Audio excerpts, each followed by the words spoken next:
De meilleurs kickers de brasse créent une plus grande surface. Ils ont les pieds et toute la jambe plus tournés. Cela leur permet de créer une pagaie plus grande pour faire reculer l'eau.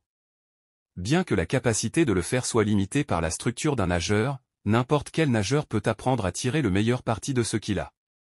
Quand ils le font, ils donnent de meilleurs coups de pied et nagent plus vite. La puissance des coups de jambe en brasse à haut niveau varie fortement selon plusieurs facteurs, mais chez les nageurs d'élite, elle est généralement très développée, car les jambes sont le principal moteur de propulsion en brasse, contrairement au crawl ou au papillon où les bras jouent un rôle plus dominant. Voici quelques éléments clés de différence observés. Premièrement, l'amplitude versus fréquence.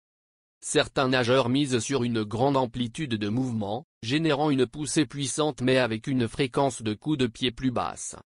D'autres ont une fréquence plus élevée, avec des coups de pied un peu moins puissants, mais plus rapides et plus réguliers. Cinquièmement, la force explosive. Les meilleurs brasseurs ont une force explosive exceptionnelle dans les ischio-jambiers, adducteurs, fessiers, et mollets, leur permettant de délivrer un coup de pied fouetté très rapide et puissant.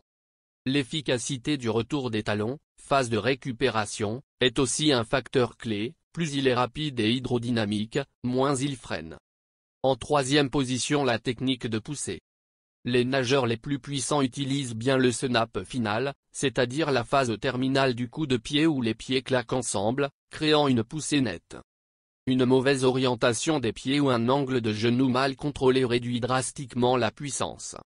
Et enfin, l'analyse de la puissance, disons les données chiffrées.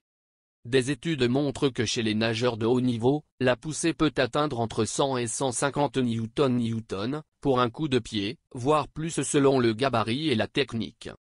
En comparaison, un nageur amateur aura une poussée souvent inférieure à 50 à